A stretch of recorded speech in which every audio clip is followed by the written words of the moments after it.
Hello everyone, and welcome to my Days of Our Lives official.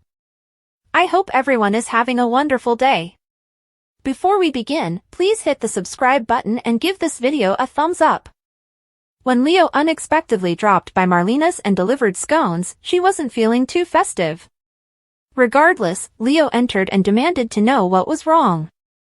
Marlena informed him that she had discovered Belle in bed with someone, but she unintentionally blurted out EJ's name even though she had promised not to tell. Leo stated she needed someone to confide in, thus it was acceptable that she tell him. Marlena informed Leo that EJ had left once Sean arrived, and that the entire situation was unpleasant because it was obvious they had spent the night together. Marlena was angry that she had been so impolite, but Leo reassured her that he had formerly written a gossip column. She must consider him a loyal, reliable friend, Leo added. Leo claimed that was a long time ago, but Marlena reminded him that he was her patient.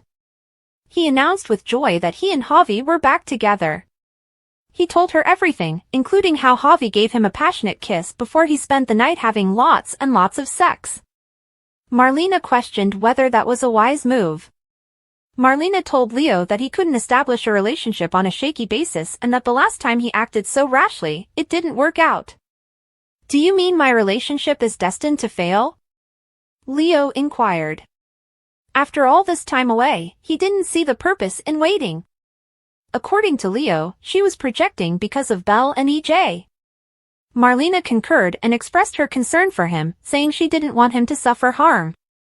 As good as a best friend? Leo smiled. Marlena said that she did have that kind of concern for him.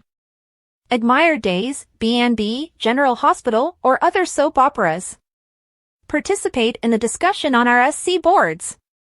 To interact with fans and start a conversation right away, click here. After waking up with a hangover, Jada informed Gabby that she didn't believe the wedding would take place.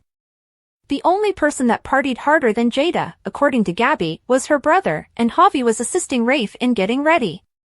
Jada said that she was taken aback by Rafe's enjoyment of his bachelor celebration. Stephanie showed up with body and soul cosmetics.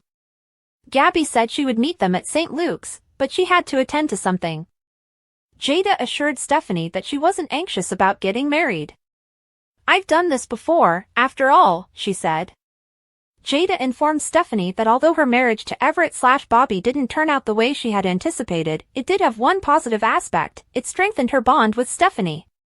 Jada noticed that she hadn't heard from Rafe, but she began to feel better. Before heading down the aisle, she hoped to hear from him. She had hoped to receive a goodnight SMS. She thought she was being abandoned. She was reminded by Stephanie that it was still early and that her phone was bidirectional. Jada acknowledged that Rafe had been acting strangely lately. Jada found it strange that Rafe would work with EJ after observing how involved he had become with the stripper. She would be okay with hiring her fiancé, but she didn't believe it made sense that EJ lost his job due to Jada. At that moment, Rafe contacted Jada and said he was sorry he hadn't called earlier. Jada was beaming as he stated he wanted to have one last conversation with his beautiful fiancée before she became his wife. Javi delivered a container of ceviche to Rafe as he arrived at his hotel room. For breakfast, shrimp, he gulped. Arnold informed Javi that he didn't require assistance getting ready and that he had placed an order for room service. The stripper emerged from the restroom as he attempted to shoo him out. Rafe had company, but Javi was unaware.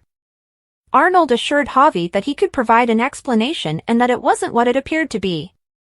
According to a tale Arnold made up, the stripper delivered the scarf he forgot, but she spent the night because she had been drinking. Where did she sleep? Javi asked. Javi didn't believe Rafe when he claimed that nothing happened while he slept on the floor. All right, we had sex, Arnold acknowledged. He questioned Javi about why he was fussing over it. When he proposed to Jada with his mother's ring and was meant to marry her, Javi scolded him. So? Arnold inquired. Javi couldn't comprehend how Rafe could harm Jada in that way. Arnold advised him to move on and cautioned him against discussing it with others. It wasn't Javi's secret to reveal, and since Rafe wasn't married, no vows had been violated. So, no foul, no harm? How could you inflict such harm on Jada? Javi inquired.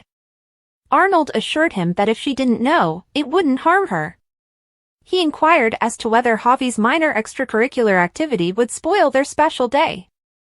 According to Javi, most bachelor parties did not conclude with the groom having sex with the dancer, and this was not an 80s film.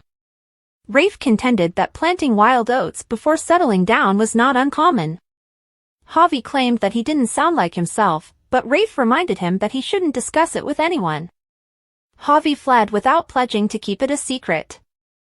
After visiting the Hortons, Gabby asked JJ if he would accompany her to the wedding. She said it would be enjoyable but minimized the significance of coming out as a couple during her family get-together. JJ acknowledged that accompanying her to her brother's wedding was a big deal, but he wanted to go because he enjoyed that it was significant. When JJ received a call at work, he was kissing Gabby. He claimed to be off, but he had to report to work since he was required to testify in a lawsuit. He expressed regret for being unable to attend. JJ told Gabby that spending time with her was more important to him than doing anything else. He was offered a piece of cake by Gabby. JJ informed her before she went that he appreciated that they were asked, since he understood it was a major step. Leo was just telling his best friend, Marlena Evans, about him when he ran into Javi in the square. Javi expressed his anger against Leo for ruining Jada and Rafe's wedding. Leo was perplexed. On Rafe's birthday, EJ sang to him and handed him a muffin with a candle.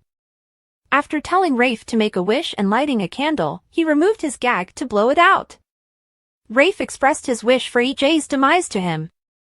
EJ shared his good news, which was that Rafe's wedding day coincided with his birthday. EJ restated that Jada had planned a wedding for herself and Arnold and wasn't searching for him because she didn't believe he was missing. EJ accused Rafe of allowing Jada to replace him at work and warned him that he would face consequences if he shot a DiMera. Rafe was shocked that EJ would go to such lengths as to marry Jada off to a madman in retaliation, but EJ assured him that they wouldn't consummate their union on their wedding night, so he encouraged him to calm down. EJ clarified that before the blissful couple could ascend to the honeymoon suite, everybody in Salem would receive some unsettling news: Jada Hunter will be exposed as a dishonest police officer. He went on to say that the idea was for Arnold to get the mayor to reinstate EJ when Jada lost her job, allowing Rafe to be reinstated. After EJ resumed his muffin teasing, Rafe suddenly jumped up and sprang at him. "There's not going to be a wedding, you son of a bitch," Rafe growled as he struck EJ unconscious. EJ muttered blearily, "What the hell?" as he spotted Belle. "How did this happen?" was her own query in response. EJ recalled that they would argue 1 minute and then rip each other's clothes off the next. After telling everyone at the bachelorette party that EJ was her biggest regret, Belle bemoaned the fact that she didn't know how she had allowed it to happen again. When she revealed it, EJ raised an eyebrow. Belle explained that she had been playing a party game at the time of her confession, and she added that Gabby had also named EJ. EJ growled that at the time of the hookups, he couldn't remember any of them complaining. When discussing who had started the most recent hookup, the two joked that they both secretly wanted it to happen. They kissed passionately and collapsed back into the bed after their dispute.